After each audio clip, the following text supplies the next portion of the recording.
ஹரி ஓம். ஓம் பாவாய நமஹ. எந்த ஒரு விஷ்ணு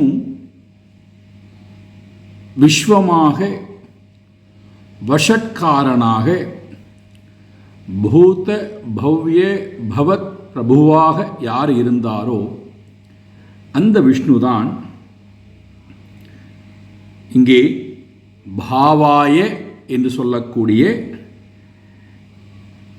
எல்லாவற்றுக்கும் யார் ஒருத்தர் இருப்பாய் இருக்கிறாரோ.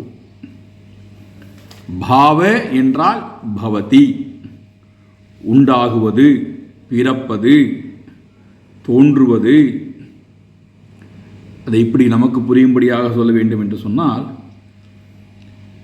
எல்லாவற்றுக்கும் மூல காரணமாக இருக்கின்ற பொருள். யார் ஒருத்தர் எல்லாவற்றுக்கும் மூல காரணமாக இருக்கிறாரோ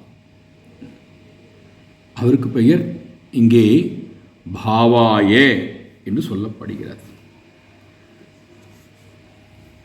அப்போ இங்க பாவாய என்று சொல்லும்போது எல்லாவற்றுக்கும் இருப்பாய் இருப்பவர்.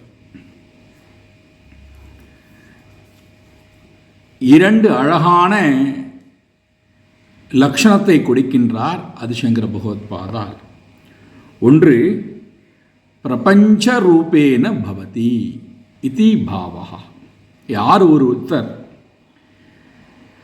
பிரபஞ்ச ரூபத்தால் தோன்றிக் கொண்டிருக்கிறாரோ என்றால் பிரபஞ்சமாகவே யார் தோன்றிக் கொண்டிருக்கிறாரோ அவரை தவிர்த்து உலகம் என்பது இல்லை.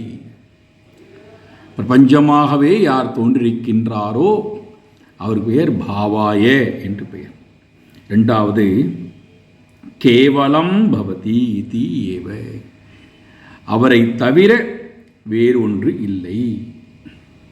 யார் ஒருத்தர் தன்னை தவிர வேறொன்று இல்லாமல் இருக்கிறாரோ அவருக்கு பெயர் பாவாய என்று பெயர். அப்பேற்பட்ட இறைவனை நாம் ஓம் பாவாய நமஹ என்று வணங்குவோம்.